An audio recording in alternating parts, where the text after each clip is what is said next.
The invitation. The city pulsed with life beneath the warm glow of a spring morning, the streets humming with activity. Serena Thompson sat by the window of her cozy suburban home, the muted chatter of pedestrians blending with the distant hum of traffic. At 8 months pregnant, her world had become a delicate balance of rest and routine, her movements carefully calculated to ensure the safety of her unborn child. A high-risk pregnancy had tethered her to the house for weeks, and while she understood the necessity, the monotony weighed heavily on her spirit. This morning, however, was different. On the kitchen counter, nestled among a vase of freshly bloomed tulips, lay an envelope sealed with gold wax. Marcus, her husband of 5 years, had left it there before heading to work, a mischievous smile hinting at the contents. The note on the front was in his bold handwriting. For our special day. Today marked their 5th wedding anniversary, a milestone in their journey through love and partnership. Their relationship had weathered storms, financial struggles in their early days, the strain of long work hours, and now the emotional and physical challenges of Serena's pregnancy. Through it all, Marcus had been her rock, a steady presence whose love never wavered. She reached for the envelope, her heart fluttering with anticipation. Inside was a single card, its elegant script revealing Marcus's plan for the day. Dearest Serena, 5 years ago, we vowed to love and cherish each other through every joy and every challenge. Today, we celebrate those vows. I've arranged a surprise lunch at a place that's as extraordinary as you are. A car will arrive at 11 a.m. to take you to Silver Crest. Dress comfortably but beautifully, as you always do. I'll meet you there. I have a small errand to run beforehand. Trust me, this will be a day to remember. Forever yours, Marcus. Serena's breath caught as she read the name Silver Crest. The restaurant was the epitome of sophistication and exclusivity, renowned for its gourmet dishes and breathtaking views. She had seen it featured in glossy magazines and online reviews, but had never imagined dining there. Marcus, ever the romantic, had made the impossible possible. Her gaze shifted to her reflection in the window. Her pregnancy had transformed her body in ways she hadn't fully embraced, and the idea of stepping into such an elegant establishment filled her with a mix of excitement and anxiety. Shaking off her insecurities, she resolved to trust Marcus's vision. Today was their day, and she was determined to savor every moment. The hours flew by as Serena prepared. She selected a flowing maternity dress in a soft blush tone, pairing it with low-heeled sandals and delicate jewelry. Her dark curls framed her face, softened by a hint of makeup that accentuated her natural beauty. She looked radiant, though she doubted her own reflection. At precisely 11 a.m., a sleek black sedan pulled into her driveway. The driver, a polite young man with a warm smile, stepped out to open the door for her.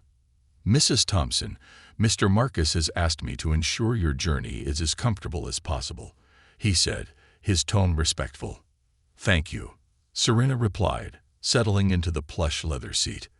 The car's interior was cool and soothing, a contrast to the bright spring sun outside. As the vehicle glided through the city, she allowed herself to relax, the hum of the engine and the rhythm of the streets lulling her into a sense of calm. Almost there, ma'am, the driver announced as the car turned onto a quiet road lined with trees. Serena's breath hitched as Silver Crest came into view. Perched atop a gentle hill, the restaurant's modern glass facade shimmered in the sunlight, framed by manicured gardens bursting with color. It was more beautiful than she had imagined. The car pulled up to the entrance, where a valet hurried to open her door. Serena stepped out carefully, her hand instinctively cradling her belly. The warm breeze carried the faint scent of blooming flowers, and she took a moment to steady herself, her anticipation building. "Welcome to Silver Crest, Mom," the valet said with a smile. "Your husband mentioned he'd be running a few minutes late, but he's asked us to take great care of you." Serena smiled back, clutching the small gift box Marcus had left for her in the car. It was wrapped in gold paper, its mystery adding another layer of excitement to the day. As she approached the grand entrance, her heart fluttered with nervous energy. The other patrons, dressed in impeccable suits and dresses, exuded an air of affluence that momentarily made her feel out of place. She quickly dismissed the thought, reminding herself that Marcus had planned this for them. The cool, air-conditioned interior of Silver Crest enveloped her as she stepped into the foyer. The space was a masterpiece of understated elegance, with marble floors, cascading light fixtures, and expansive windows that offered panoramic views of the garden. At the hostess stand stood a tall woman with platinum blonde hair pulled into a severe bun. Her icy blue eyes flicked over Serena, lingering for a fraction of a second on her belly before settling into a neutral expression. "Good afternoon," the hostess greeted, her tone crisp. "How may I assist you?" Serena smiled, her voice warm despite her nerves. "Hello, I'm Serena Thompson. My husband, Marcus, made a reservation for us today. It's our anniversary." The hostess tapped briskly on her tablet, her manicured fingers moving with practiced precision. She glanced up, her expression unchanged. "Thompson, you said?" "Yes, Marcus Thompson. He should be here shortly," Serena replied. The hostess's gaze returned to the screen, her brow furrowing slightly. After a moment, she looked up again, her tone clipped. "I'm afraid I don't see a reservation under that name." "Are you sure it was for today?" Serena's heart sank. "Yes, absolutely.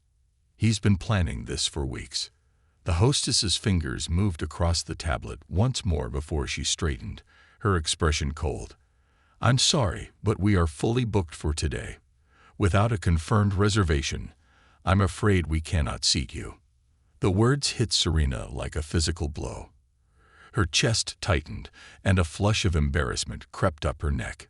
She instinctively glanced around, noticing a few nearby patrons watching her with polite indifference. Clutching the gift box tighter, she forced herself to speak again. "Please," she began, her voice faltering.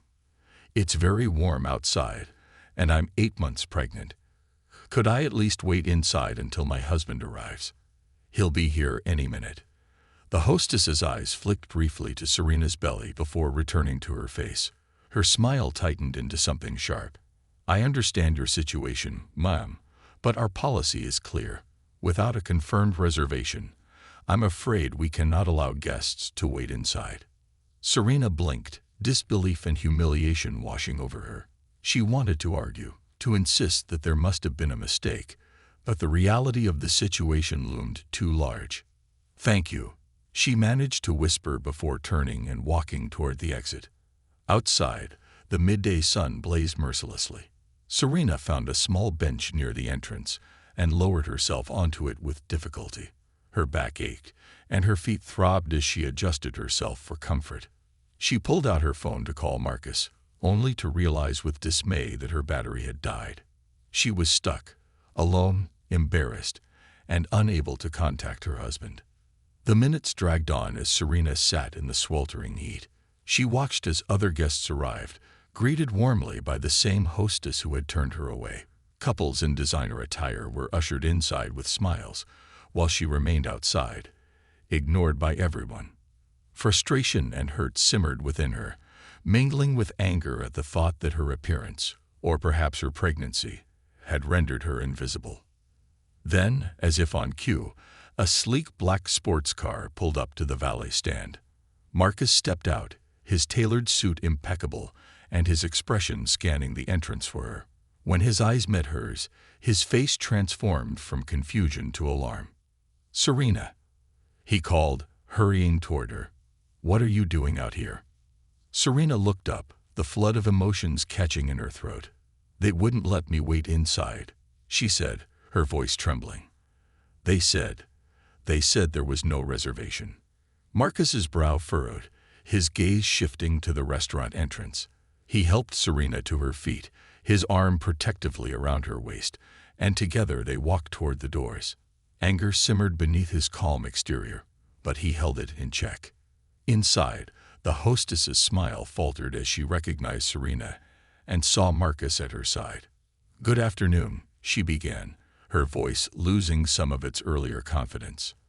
"I believe there's been a mistake," Marcus said, his tone firm. My name is Marcus Thompson, and I made a reservation under that name for our anniversary.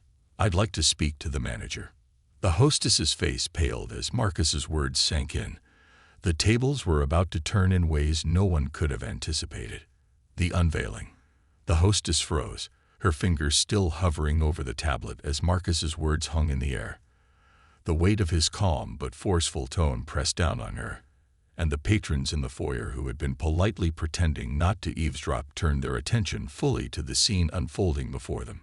Serena stood beside her husband, her hand resting protectively over her swollen belly, her expression a mix of exhaustion and quiet defiance. I'm terribly sorry, Mr. Thompson," the hostess stammered, her facade of professionalism beginning to crack.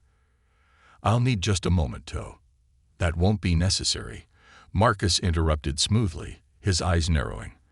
"I won't waste time arguing about whether or not my reservation exists.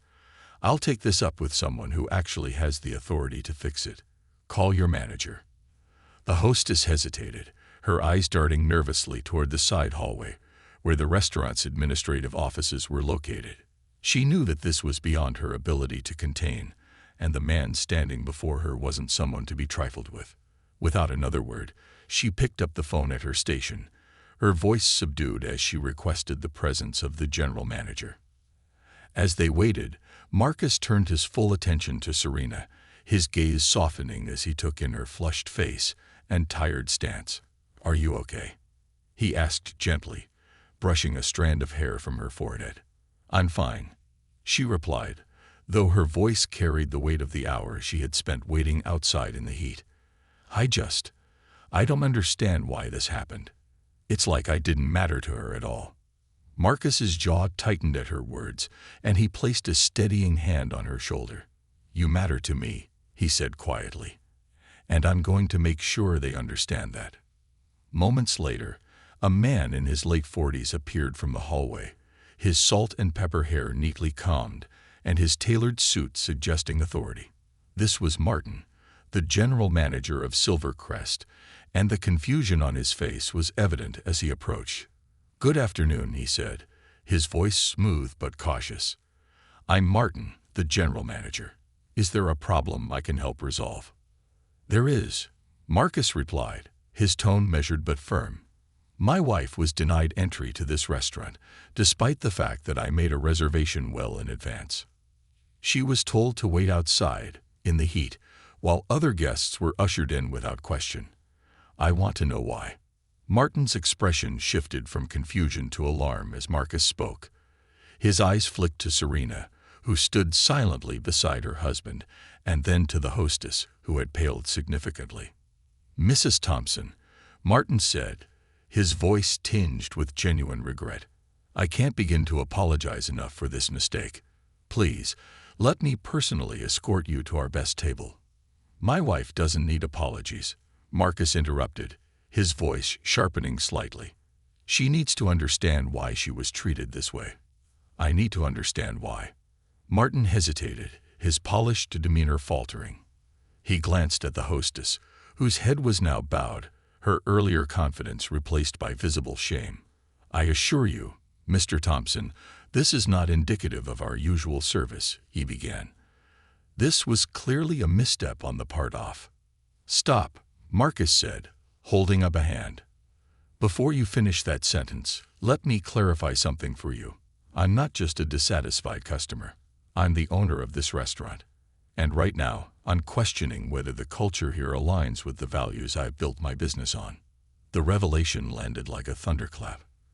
The patrons in the foyer exchanged wide-eyed glances, and Martin visibly stiffened. You're the owner," he stammered. "That's correct," Marcus replied. "And I think we need to have a serious conversation about how my staff treats guests, particularly guests who don't fit whatever arbitrary mold you've decided represents belonging here." Martin's face flushed, and he straightened his posture, clearly trying to regain control of the situation. "Mr. Thompson," he said, his voice low, "I assure you, we take hospitality very seriously here at Silvercrest. What happened today was an anomaly, and I will personally ensure that it doesn't happen again. "It's not an anomaly," Marcus replied, his voice cutting through Martin's attempt at reassurance. "It's a symptom of a deeper problem, a culture of exclusion that has been allowed to take root here. And that ends today." Martin led Marcus and Serena to a private dining room at the back of the restaurant, his demeanor a mix of contrition and nervousness. The room was elegantly appointed, with floor-to-ceiling windows offering a view of the lush garden outside. A large table was set with fine china and crystal, clearly intended for VIP guests. As Serena sank into one of the plush chairs with a sigh of relief, Marcus remained standing, his presence commanding. "Before we proceed," Marcus said, addressing Martin, "I want to hear from her." He gestured toward the hostess, who had trailed them into the room like a shadow. "Explain to me why you thought it was acceptable to turn my wife away." The hostess looked as though she wanted to sink through the floor. She hesitated, her hands wringing nervously. I didn't realize," she began, her voice trembling. I mean she didn't have a confirmed reservation, and we've been so busy." "That's not an explanation," Marcus said coldly. "That's an excuse. Were other guests turned away for the same reason?" "No," she admitted, her voice barely above a whisper. "But I didn't think." "You didn't think she belonged here," Marcus finished for her, his tone cutting. "Because she's pregnant? Or was there another reason?" The question hung in the air, heavy with implication. Serena, who had been silent up to this point, finally spoke. "I want to understand too," she said, her voice steady despite the emotions simmering beneath the surface. "Was it because of how I looked? Because I wasn't wearing designer heels or carrying a handbag that costs as much as a car?" The hostess's face crumpled, and tears welled in her eyes. "I didn't mean to make you feel that way," she said, her voice breaking. "I made a mistake, and I'm so sorry." Serena regarded her for a long moment, her expression unreadable. "I appreciate the apology," she said finally, "but this isn't just about me. It's about how many other people you've made feel like they didn't belong. How many others were turned away without a second thought." Marcus placed a hand on Serena's shoulder, his voice softening as he addressed her. "This isn't your burden to carry alone," he said. Turning back to Martin, his tone hardened once more. "I expect a full report on how often this kind of behavior has occurred. Today, this week, this year. I want to know if there's a pattern. And then we're going to fix it." "Yes, Mr. Thompson," Martin said, his voice subdued. "I'll take care of it immediately." As the afternoon wore on, Marcus and Serena remained at Silver Crest, overseeing the first steps of what would become a complete overhaul of the restaurant's policies and culture. Marcus met with the staff, addressing them as a group for the first time. "This restaurant was built to be a place of excellence," he said, his voice steady but impassioned. "But true excellence isn't just about fine dining and beautiful views. It's about how we treat people. If we've created an environment where people feel excluded or unworthy, then we've failed, plain and simple." The staff listened in silence, their expressions ranging from guilt to determination. Among them, the hostess stood with her head bowed, her earlier confidence completely eroded. Marcus's gaze lingered on her for a moment before continuing.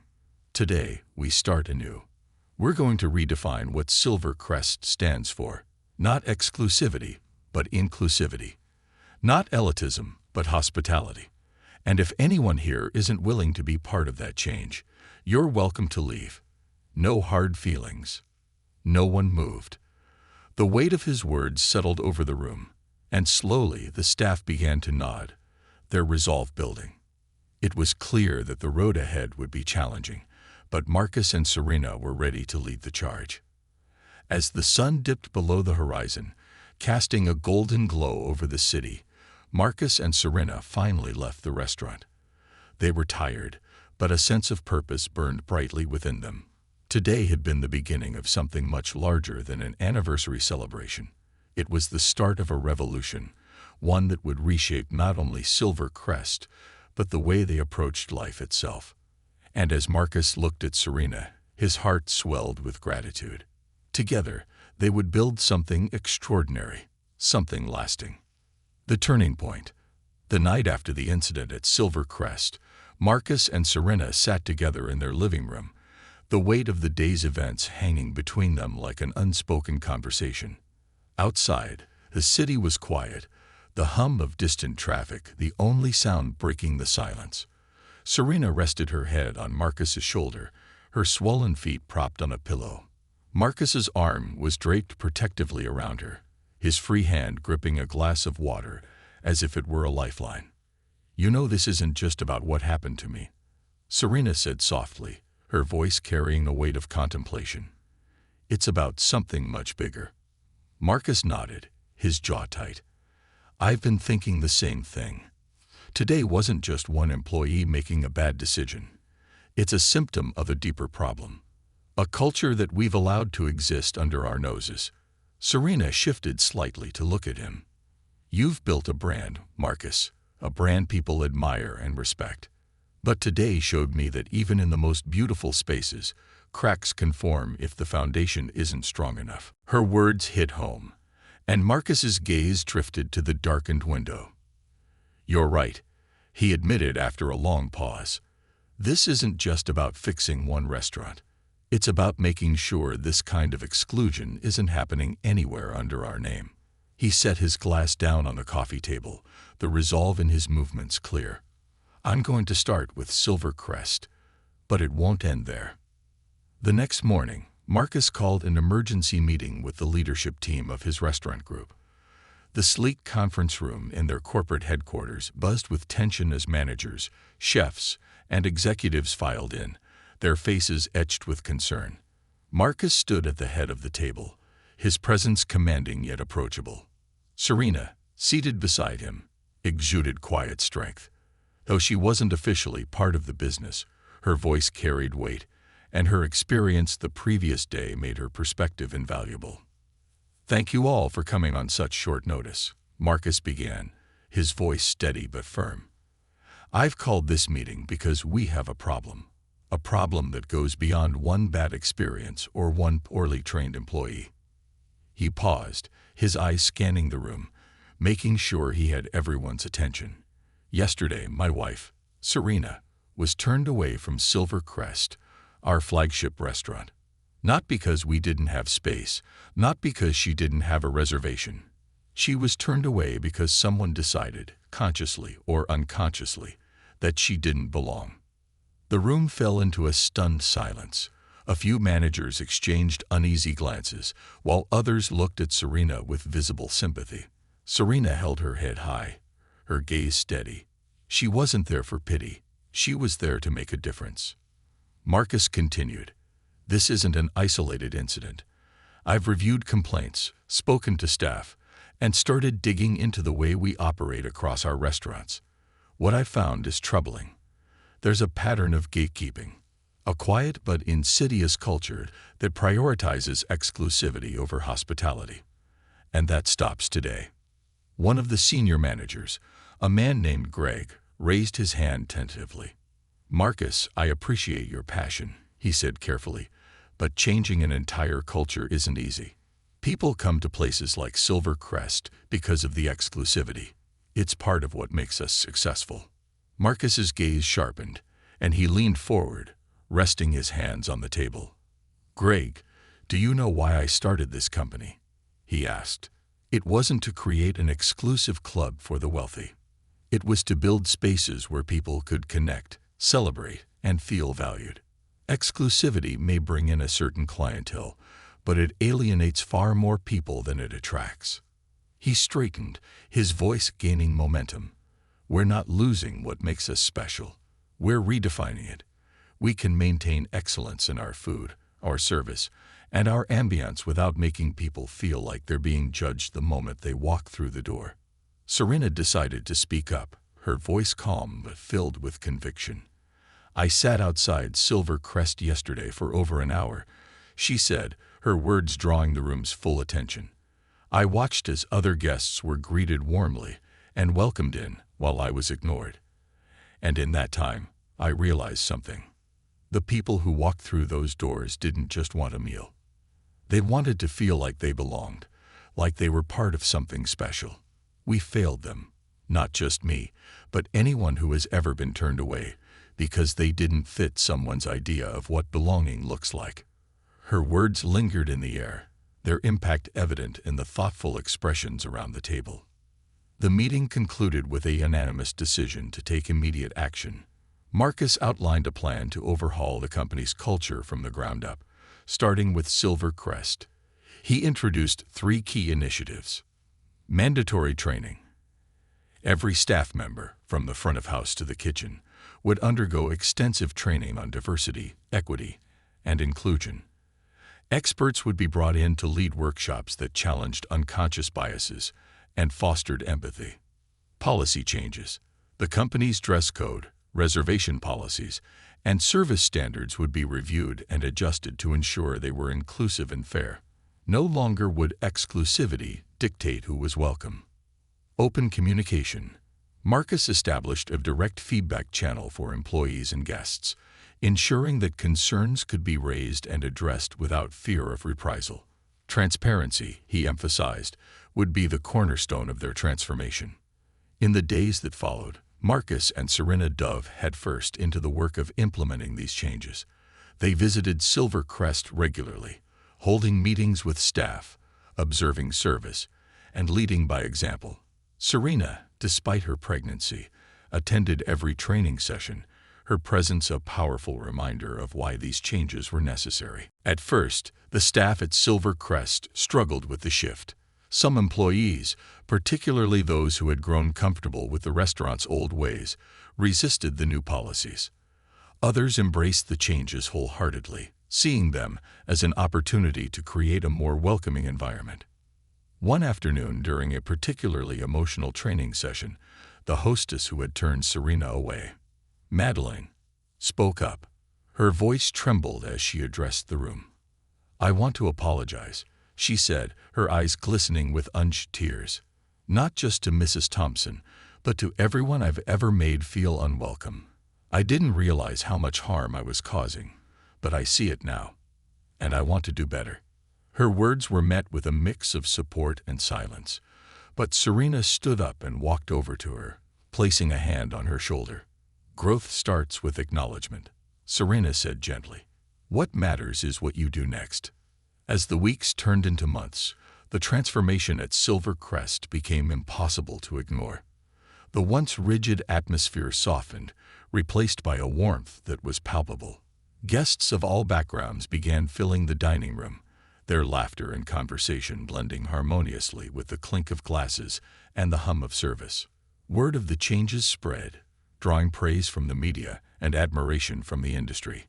But for Marcus and Serena, the true measure of success was in the faces of their guests, people who felt seen, valued, and included. One evening, as they sat in the newly refurbished garden patio of Silver Crest, Marcus turned to Serena, his expression thoughtful. "We've come a long way," he said, his voice tinged with pride. "But this is just the beginning." Serena smiled, her hand resting on her belly. "It's not just about fixing what was broken," she said. "It's about building something better, for everyone, and for her." Marcus followed her gaze to her stomach, where their daughter grew, and nodded. "For her," he agreed, "and for everyone who deserves to feel like they belong." The turning point had arrived, not just for Silver Crest, but for Marcus and Serena as they embraced their roles as changemakers in an industry and a world that desperately needed transformation. The ripple effect. The transformation of Silver Crest was just the beginning, but it had already sent ripples far beyond the restaurant's glass walls. What began as an effort to address a single act of exclusion had blossomed into a movement that was reshaping not only the restaurant itself, but the entire organization Marcus and Serena had built. Their journey was gaining momentum, but with it came challenges they could not have foreseen. The evening air was cool as Marcus and Serena sat on their porch, their backyard illuminated by the soft glow of string lights. Serena cradled a warm mug of herbal tea, her hand resting on her swollen belly. Marcus, leaning forward in his chair, rubbed his temples, the weight of the past few weeks etched into his features. They're calling it a PR stunt, Marcus said finally, breaking the silence. His voice was tight, frustration simmering beneath the surface. Serena looked up at him, her expression calm but curious. Who? Some of the media. A few of our old patrons. Even some of the staff, he replied, his tone sharper than he intended. They think the changes at Silver Crest and the rest of the restaurants are just a way to drum up attention, to win over a new customer base. Serena set her mug down carefully. And what do you think? Marcus exhaled slowly, leaning back in his chair. I think they don't understand. This isn't about PR. It's about integrity. About fixing what was broken. She reached out, placing her hand on his. Then that's what matters. Let them think what they want. The truth will reveal itself in time. Her words were steadying, but Marcus couldn't shake the feeling that the road ahead was becoming more complicated. The changes they had implemented at Silver Crest were already being mirrored at other locations in their chain. Mandatory staff training sessions, revised policies on dress codes and reservations, and new feedback systems were rolling out across their portfolio of restaurants. But with each step forward, they encountered resistance, not only from external critics, but also from within their own organization. At the corporate headquarters, Marcus and Serena convened a meeting with the regional managers responsible for overseeing their restaurants. The group was divided, their body language betraying their varied reactions to the changes. One manager, Claire, spoke first. I understand what we're trying to do, Marcus, she said, her voice careful. And I support the idea of making our spaces more inclusive. But we've had pushback from some of our longtime patrons. They're saying we're losing the exclusivity that made us special. Special for whom? Serena asked, her tone pointed but not unkind. She leaned forward, her hands clasped on the table. For the people who were allowed in, or for the people who were left out? Claire hesitated, caught off guard. I don't think it's that simple, she replied. The clientele we've cultivated expects a certain atmosphere. If we lose them, we could lose what sets us apart. Marcus interjected, his voice steady but firm. We're not losing what sets us apart. We're redefining it. Excellence doesn't have to come at the expense of inclusivity. If someone thinks they're entitled to better treatment than another guest because of how they look or what they wear, then maybe they're not the kind of customer we want anymore. Another manager, Javier, nodded in agreement. I've seen the changes at Silver Crest firsthand, he said. The atmosphere is different, yes, but it's better. Guests feel comfortable. The staff seems more engaged. And the new customers we're attracting are just as valuable as the old ones. Marcus looked around the room, his gaze sweeping over the group. This isn't just about business. It's about leadership. The restaurant industry has been built on outdated notions of who belongs in our spaces. We have a chance to change that. But I need all of you on board. The room fell silent as the managers absorbed his words. Some nodded in agreement, while others exchanged uneasy glances. It was clear that not everyone was ready to embrace the changes, but Marcus knew that leadership required persistence. As the months passed, the transformation began to yield tangible results. Revenue across the chain steadily increased, and guest satisfaction scores soared.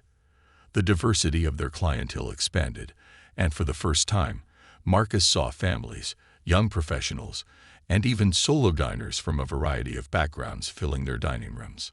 At Silver Crest, the impact was especially profound.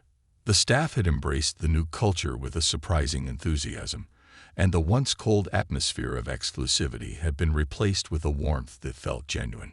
Guests commented not only on the quality of the food, but also on the way they were made to feel seen, valued, and welcome. But the work was far from over. One evening, Marcus and Serena attended a staff feedback session at Silver Crest. The room was filled with employees from every department, chefs, servers, hosts, and dishwashers, all seated in a circle. At the front of the room stood Greg, the facilitator who had been leading their training sessions. Tonight, I want us to talk about progress, Greg began, his voice calm but encouraging. "What's working? What's not? And what do we need to do better?" A young server, Jasmine, was the first to speak. "I think things are definitely better," she said. "Guests seem happier, and it feels like we're actually connecting with them. But there are still moments when I see some of the old attitudes creeping in, like when a guest comes in who doesn't fit the usual profile, and you can see certain staff members judging them." Greg nodded thoughtfully. "Thank you for sharing that, Jasmine. It's important to recognize that change takes time. Attitudes don't shift overnight, but the fact that you're noticing it and calling it out is a step in the right direction." Madeline, the hostess whose actions had sparked the initial incident, raised her hand hesitantly. "I just want to say that I'm grateful for the second chance I was given," she said, her voice trembling slightly. "I've learned so much in these past months, and I'm committed to being better. But I also know that I have a lot more to learn." Serena, who had been quietly observing, spoke up. "Growth is a process," she said, her voice warm but firm. "What matters is that you're willing to keep going. None of us are perfect, but we all have a responsibility to hold ourselves accountable." The session continued, with staff members sharing their experiences and ideas for improvement. Marcus and Serena listened intently, taking notes and offering input where needed. By the end of the evening, the atmosphere in the room felt lighter, hopeful. Back at home, Serena sat at the kitchen table, her hands resting on her belly as she reflected on the day. Marcus joined her, setting a cup of chamomile tea in front of her before taking the seat. "You've become quite the leader," he said, a hint of admiration in his voice. Serena smiled softly. "I never planned to be," she admitted, "but I couldn't just sit back and let this unfold without being part of the solution." Marcus reached for her hand, his expression tender. "I couldn't do this without you." They sat in comfortable silence for a while, the weight of their shared mission settling between them. They both knew that the road ahead would be filled with more challenges, but they also knew that they had the strength and the partnership to face whatever came next. The ripple effect of their actions was already spreading, touching the lives of employees, guests, and even other restaurant owners who had begun to take notice. What started as a single act of exclusion had become a movement of inclusion, and Marcus and Serena were determined to see it through. This wasn't just about fixing Silvercrest. It was about setting a new standard for their business, their industry, and the world their daughter would soon be born into. Seeds of transformation. As the seasons shifted from summer to autumn, the changes Marcus and Serena implemented across their restaurant chain began to bear fruit. Silvercrest, the origin of their awakening, had transformed into a beacon of inclusivity and warmth, its reputation now as much about its hospitality as its cuisine. The restaurant's pivot had inspired conversations in the hospitality industry, with other business owners reaching out to learn more about their approach. Yet, the journey was far from over. The seeds they had planted needed tending, and the soil of change was often resistant to new growth. The couple was acutely aware of this as they delved deeper into their mission to redefine not just Silvercrest, but their entire organization. Their days were filled with meetings, training sessions, and moments of quiet reflection on how far they had come and how much further they needed to go. The day began early, with Marcus and Serena meeting at Silvercrest for a critical roundtable discussion. This time, the participants were not just staff members or managers, but a mix of community leaders, loyal patrons, and consultants they had engaged to help shape the next phase of their transformation. The conference room was bright with natural light, the large windows overlooking the restaurant's meticulously maintained gardens. Serena, despite being in her final weeks of pregnancy, was an active participant. Her presence radiated strength and calm, her hand often resting gently on her swollen belly as she spoke. Marcus stood at the head of the table, his tone measured but passionate as he addressed the group. "We've come a long way since that day in the summer," he began. "But what we've achieved so far is only the beginning.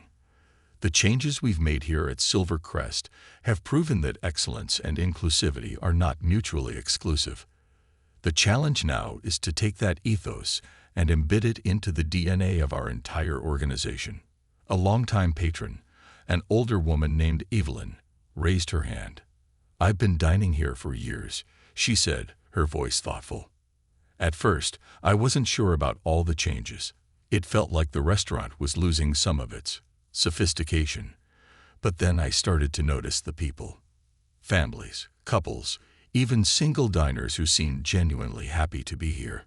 It made me realize that sophistication isn't about exclusivity, it's about the experience. And this feels better." Serena smiled warmly at Evelyn's words. "That's exactly what we're striving for," she said. "To create spaces where everyone feels valued, where the quality of the experience isn't determined by how much someone spends or what they wear, but by how they're treated." The group nodded in agreement, the energy in the room palpable. Yet, as the discussion continued, challenges and questions began to emerge. One of the consultants, a sharp-eyed woman named Priya, leaned forward. "You've made significant progress here, but scaling this across an entire organization is a different beast. What's your plan for ensuring these values stick, especially in locations that might not have the same level of visibility or oversight?" Marcus exhaled, acknowledging the truth in her words. "It's a valid concern," he admitted. "We've started by introducing comprehensive training programs and revising policies across all locations. But culture doesn't change because of mandates. It changes through leadership and example. That's why we're focusing heavily on hiring and promoting people who share our vision." Serena added, "And it's also about listening. We've created feedback channels not just for guests but for employees at every level. If something isn't working, we want to know about it, and we want to fix it." The afternoon ended with a tour of the restaurant, showcasing the tangible results of their efforts. The dining room buzzed with activity, its once intimidating air replaced by a sense of relaxed elegance. Guests of all backgrounds occupied the tables, their laughter and conversation blending harmoniously with the soft clink of glasses and silverware. As the group moved through the space, Marcus noticed a young couple seated near the window. They were dressed modestly, their wide eyes and tentative smiles betraying their awe at being in such a place. He approached their table with a warm smile. "Good afternoon," he said. "I hope you're enjoying your meal." The young man looked up, startled but pleased. "Oh yes," he said quickly. "It's amazing. We've never been anywhere like this before." The woman, clearly more reserved, added softly, "We weren't sure we'd feel comfortable, but everyone has been so kind." Marcus's smile widened. "That's exactly how it should be," he said. "We're glad you're here." As he walked away, he felt a swell of pride. This was why they were doing this. Not for accolades or profit, but for moments like these, for the people who finally felt they belonged. The evening brought a different kind of challenge. Serena and Marcus were scheduled to meet with a group of longtime investors, some of whom had expressed concerns about the direction of the company. The meeting was held in a private room at another one of their restaurants, its decor more traditional and reminiscent of Silver Crest's former style. As they entered the room, Marcus immediately sensed the tension. The investors, mostly older men in tailored suits, exchanged curt nods but little else. They had supported Marcus from the early days of his career, valuing his ability to deliver profits and maintain an image of exclusivity. Now, they seemed uneasy, as if they were bracing for bad news. Marcus began the meeting with a clear outline of the changes they had implemented, followed by an update on the company's performance. "Revenue is up across the board," he said, his tone confident. "Guest satisfaction scores have never been higher, and we're attracting a more diverse clientele, which positions us for long-term growth." One of the investors, a gray-haired man named Richard, raised an eyebrow. "But what about the brand?" he asked. "We invested in an image, a luxury experience that appeals to a specific demographic. Aren't you worried about alienating those customers?" Marcus glanced at Serena, who gave him a small nod. He straightened in his seat. "I understand your concerns, Richard," he said. "But the truth is, the world is changing. People don't want exclusivity. They want authenticity. They want to feel welcome, valued, and seen. And that's what we're offering." Another investor, a sharp-tongued woman named Linda, interjected. "That may work now, but what happens when the novelty wears off? How do you ensure this doesn't dilute the brand in the long run?" Serena spoke up, her voice calm but resolute. "This isn't about novelty," she said. "It's about building something sustainable. A business that's rooted in values will always outlast one that's built on superficial trends. We're not diluting the brand. We're strengthening it." Her words carried weight, and the room fell silent for a moment. Slowly, the investors began to nod, their skepticism softening. That night, as Marcus and Serena returned home, the weight of the day settled over them. Serena, exhausted, sank onto the couch, her hand resting on her belly. Marcus joined her, his arm draping over her shoulders. "You were amazing today," he said, his voice filled with admiration. "So were you," she replied, leaning her head against him. "But there's still so much to do." "There always will be," he said. "But we're doing it. For her." Serena smiled, her heart swelling, as she felt their daughter kick. "For her," she echoed. As they sat together in the quiet of their home, the enormity of their journey loomed before them. But they were ready. Together, they had planted the seeds of transformation, and they would see them grow. For their business, for their family, for the future, a legacy of hope. The first cries of their newborn daughter echoed through the sterile hospital room just after midnight. Serena, exhausted but radiant, cradled the tiny bundle placed in her arms. Marcus sat at her side, his expression a mix of awe and overwhelming emotion. The weight of everything they had endured, every triumph, every setback, melted away as they gazed at the delicate face of their child. "She's perfect," Serena whispered, tears streaming down her cheeks. "She's more than perfect," Marcus murmured, his voice thick with emotion. He leaned in to kiss Serena's forehead, and then gently placed a hand on their daughter's tiny chest. "Hope," he said softly. "That's her name." Serena smiled, nodding. "Hope," she agreed. "For the future, for everything we've worked toward." The weeks following Hope's birth were a whirlwind of sleepless nights, late-night feedings, and moments of quiet wonder. Their once carefully structured lives were now punctuated by the cries, coos, and giggles of their little girl.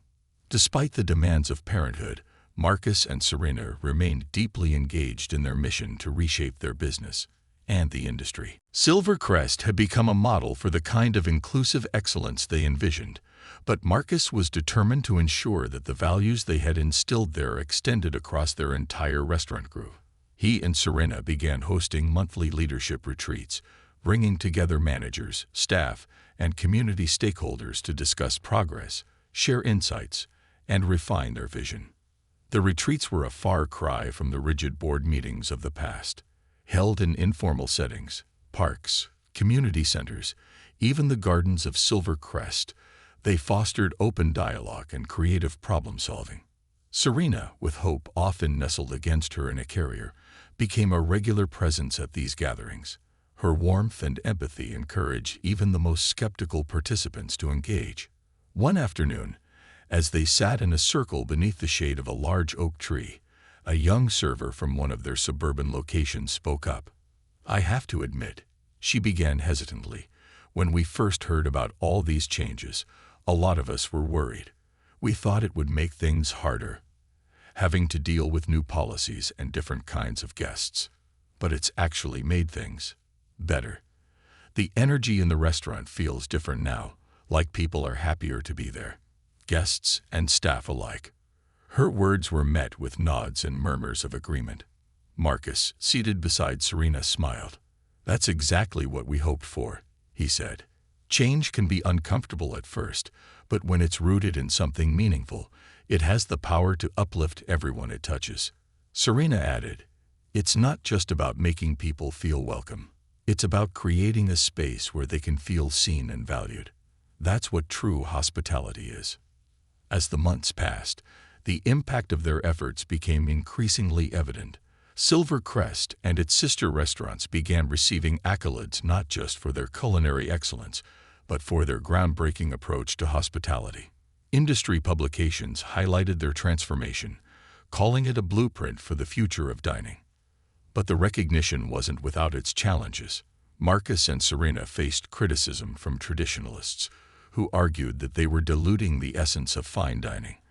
A scathing editorial in a prominent food magazine accused them of trading luxury for populism, igniting a storm of online debate. Marcus, ever the strategist, saw an opportunity in the controversy. He penned an op-ed in response, titled Luxury Redefined: How Inclusivity Elevates Hospitality, which quickly went viral. True luxury isn't about exclusion, he wrote. It's about creating extraordinary experiences that anyone, from any walk of life, can access. It's about innovation, connection, and empathy. At its heart, luxury is about making people feel exceptional, not about making others feel lesser. The piece struck a chord, sparking conversations across industries. Restaurateurs, hoteliers, and even retailers began reevaluating their own practices, citing Marcus and Serena's work as inspiration. At home, Marcus and Serena found balance in the chaos of their dual roles as parents and changemakers. Hope had become the center of their world, her laughter a constant reminder of why they were working so hard to create a better future. One evening, as they sat on their porch watching the sunset, Marcus turned to Serena, his expression contemplative. "Do you ever wonder if we're doing enough?" he asked quietly. Serena tilted her head, studying him. "What do you mean?" "I mean, this mission we're on. Transforming our restaurants, setting an example for the industry. It feels big, but sometimes I wonder if it's enough to really make a difference." Serena reached for his hand, her touch grounding him. "It's not just about what we're doing right now," she said. "It's about the ripple effect. Every guest who walks into one of our restaurants and feels welcomed is carrying that experience out into the world. Every staff member who learns the value of inclusivity is bringing that mindset to their families, their friends, their communities. It's bigger than us, Marcus. It always has been." Her words settled over him like a balm. He squeezed her hand, his heart swelling with gratitude. "You always know how to put things into perspective." She smiled, leaning her head against his shoulder. "That's what partners are for." The next major milestone came on the one-year anniversary of Silver Crest's transformation. Marcus and Serena hosted a gala to celebrate the progress they had made and to announce the launch of a new initiative, the Hope Foundation. Named after their daughter, the foundation would focus on promoting inclusivity and equity in the hospitality industry.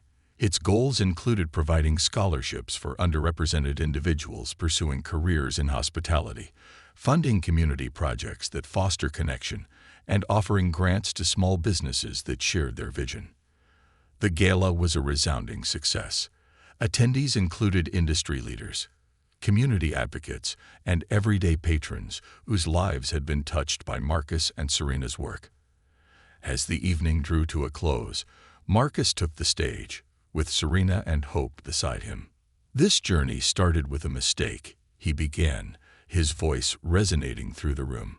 "A mistake that revealed the cracks in the foundation of something I thought was unshakable. But from that mistake came an opportunity, a chance to rebuild, to grow, to become something better. This isn't just about restaurants. It's about people. It's about creating spaces where everyone, no matter who they are, or where they come from, can feel like they belong.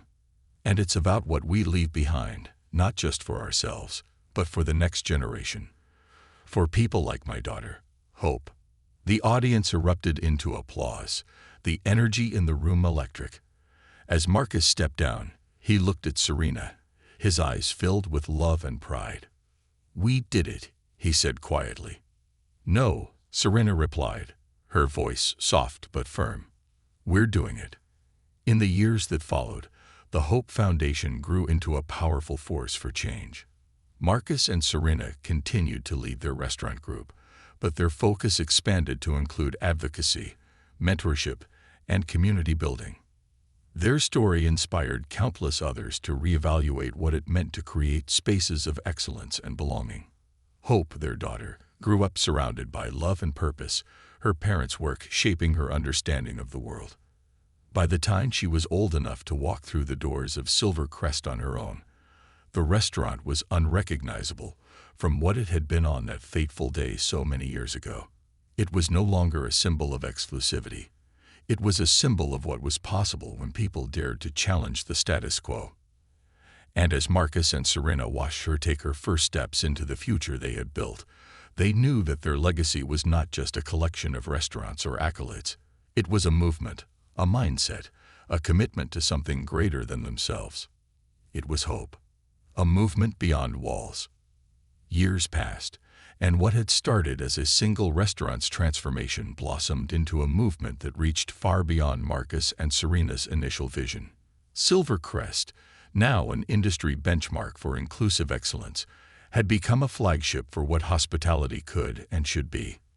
The journey had been fraught with challenges, but it had also been a profound lesson in resilience, growth, and the power of collective action. Marcus and Serena's work wasn't confined to the walls of their restaurants anymore. They had become advocates, educators, and bridge builders, their message resonating with industries far beyond hospitality. But even as their influence grew, they remained grounded in the values that had carried them through their most trying times: empathy, integrity, and the belief that true change started with the willingness to listen and learn. The next chapter: global influence. One sunny morning, Marcus sat at the head of a long conference table in a sleek, modern office building in New York City. Around him were leaders from industries ranging from retail to education to technology, all gathered for the inaugural meeting of the Hope Alliance, an initiative born out of the Hope Foundation. The alliance aimed to bring together changemakers across sectors to share ideas, strategies, and resources for creating more inclusive spaces. Serena, now a sought-after speaker and thought leader, was seated beside him, her calm demeanor radiating a quiet strength. Hope, now a curious and bright-eyed 8-year-old, sat in the back of the room, sketching in a notebook. She had accompanied her parents on many of their journeys, and her presence always served as a reminder of why they were doing this work. Marcus began the meeting with a simple question: "What does inclusion mean to you?" The room fell silent as the question settled over the group. Finally, a woman from a large retail chain spoke up. "It means making sure everyone feels like they can show up as themselves without fear of being judged or excluded," she said. "But it's hard to measure that." A young man from a tech company added, "For me, it's about access. If people can't even get in the door, literally or figuratively, then we've already failed." Serena leaned forward, her voice steady but filled with conviction. "Inclusion isn't just about access or comfort," she said. "It's about creating systems and spaces where people aren't just allowed to exist, but where they can thrive. And that takes intentionality. It takes hard conversations and a willingness to confront our own biases." Her words set the tone for the rest of the meeting, sparking a rich dialogue about the challenges and opportunities of building inclusive cultures. As the hours passed, the group began to brainstorm actionable strategies, from training programs to community partnerships to innovative hiring practices. By the end of the day, the Hope Alliance had drafted a shared vision statement. Inclusion is not a goal to achieve, but a standard to uphold. Together, we will build a world where everyone belongs. A personal journey. While Marcus and Serena's professional lives were a whirlwind of meetings, speeches, and strategic planning, their personal lives remained deeply rooted in their family. Hope, now old enough to understand the significance of her parents' work, often asked thoughtful questions about the changes they had made and the challenges they faced. One evening, as the family sat around the dinner table, Hope looked up from her plate of pasta, her brow furrowed in thought. "Mom, Dad," she began, "why didn't people always treat each other fairly? Like, why did people think it was okay to turn others away?" Marcus and Serena exchanged a glance, their hearts swelling with both pride and the weight of the question. "Well," Serena said gently, "sometimes people get so used to things being a certain way that they don't stop to think about whether it's right or fair.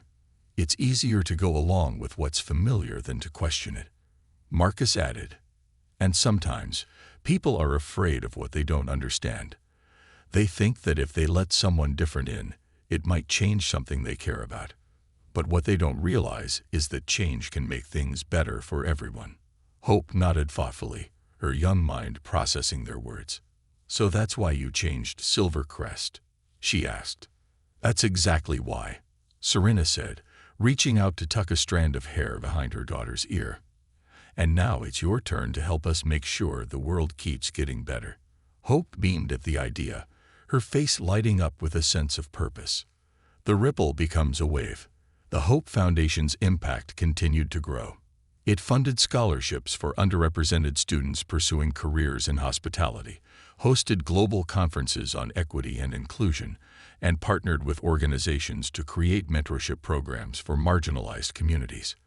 Marcus and Serena's vision had become a living, breathing entity, touching lives they would never meet and creating opportunities they could only imagine.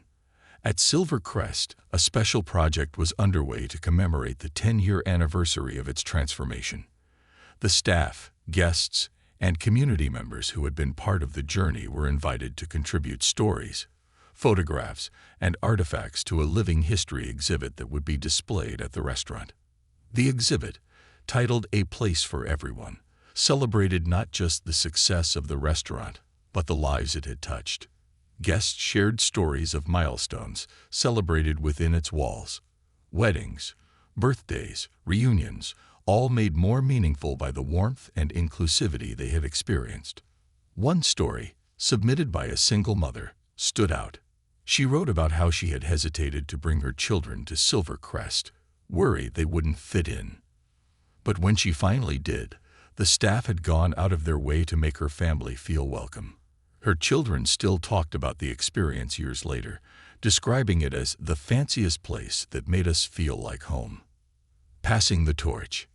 As the years went on, Marcus and Serena began to step back from the day-to-day operations of their restaurants, focusing more on mentorship and advocacy. They entrusted the business to a new generation of leaders, many of whom had started as entry-level employees and risen through the ranks thanks to the opportunities the Thompsons had created. One of those leaders was Madeleine, the hostess whose actions had sparked their journey all those years ago.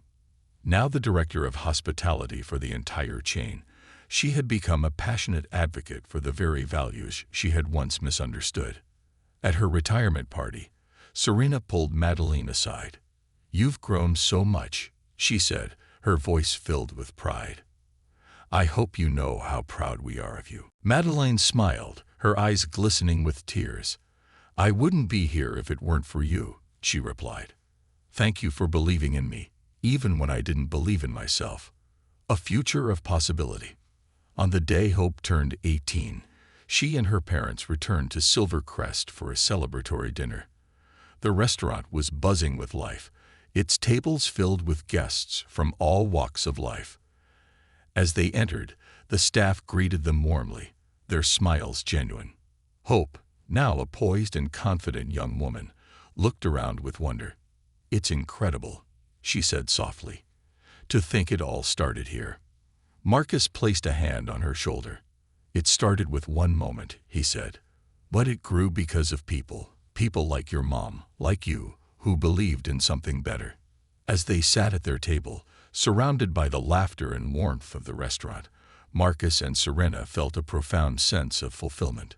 They had built something extraordinary, something that would outlive them and continue to inspire generations to come. And as Hope looked around the room, her eyes bright with possibility, Marcus and Serena knew that the future was in the best hands imaginable. The future they built. The world had changed since the day Marcus and Serena first decided to redefine what Silvercrest stood for. The restaurant that had once been a microcosm of exclusivity had become the nucleus of a global movement. Over the years, their work had inspired countless others to reimagine what inclusion and equity could look like, not just in hospitality but across industries. Their influence had grown exponentially, but they had never lost sight of where it all began. A global summit. 10 years after the establishment of the Hope Foundation, Marcus and Serena found themselves at the helm of an international summit on inclusion and equity. Held in a sprawling conference center overlooking the Mediterranean Sea, the event brought together leaders from all corners of the world. CEOs, activists, educators, policymakers, and entrepreneurs gathered to share ideas, celebrate progress, and confront the challenges that remained. The conference hall was abuzz with anticipation as Serena stepped onto the stage to deliver the opening address. The applause that greeted her was thunderous, and for a moment she paused, taking in the sight of so many people united by a shared purpose. Her voice, steady and warm, carried across the room. When Marcus and I first began this journey, we thought we were simply fixing a problem at one restaurant, she began. But what we discovered was that the problem wasn't isolated, it was systemic. And it wasn't just about restaurants, it was about how we, as a society, define who belongs. She paused, her gaze sweeping the audience. Change begins with discomfort. It begins with the courage to admit that we've been part of the problem and the determination to become part of the solution. Today, as we gathered here, we have an opportunity to continue that change, not just in our workplaces, but in our communities, our schools, and our homes. Her speech was met with a standing ovation, and as she stepped off the stage, Marcus greeted her with a proud smile. "You always know how to light a fire under people," he said. She laughed softly. "We can't let them get too comfortable. That's when progress stalls." The next generation. Back at home, their daughter Hope had grown into a remarkable young woman. Now 25, she had followed in her parents' footsteps, but carved a path uniquely her own. Hope had studied urban planning and community development, and she was passionate about creating spaces that fostered connection and equity. One evening, as the family gathered for dinner, Hope shared an idea she had been working on for months. "I want to create something called the Commons," she said, her eyes alight with excitement. "It would be a space where people from all walks of life can come together. Cafes, co-working spaces, gardens, art installations. A place that's open to everyone." Marcus leaned forward, intrigued. "Tell me more." "It's not just about the physical space," Hope explained. "It's about the programs we could run. Community meals, workshops, mentorship programs, even childcare for working parents. I want it to feel like home for people who might not have anywhere else to go." Serena's eyes glistened with pride. "That's beautiful, Hope. It's everything we've ever dreamed of, taken to the next level." Hope hesitated, her confidence faltering for a moment. "But I don't know if I can do it. It's so big, and there's so much I don't know." Marcus reached across the table, placing a reassuring hand over hers. "You don't have to know everything," he said. "You just have to start, and you won't be doing it alone." Hope smiled, her parents' unwavering support giving her the strength to believe in her vision. A turning point. The launch of the Commons was a momentous occasion. Held in a repurposed warehouse in the heart of the city, the space was a testament to Hope's vision. Vibrant murals adorned the walls, created by local artists who had been given the freedom to tell their stories. The garden overflowed with greenery, dotted with benches and tables where people could sit and connect. Inside, the air buzzed with energy as guests explored the thoughtfully designed spaces. Marcus and Serena were among the first to arrive, their faces glowing with pride as they took in the scene. Hope greeted them with a nervous but excited smile. "You did it," Serena said, pulling her daughter into a hug. "This is incredible." "It's just the beginning," Hope replied, her voice trembling with emotion. "There's so much more I want to do." As the event unfolded, it became clear that the Commons was more than just a physical space. It was a symbol of possibility. People from all backgrounds mingled, sharing stories, ideas, and laughter. A single mother struck up a conversation with a tech entrepreneur over coffee.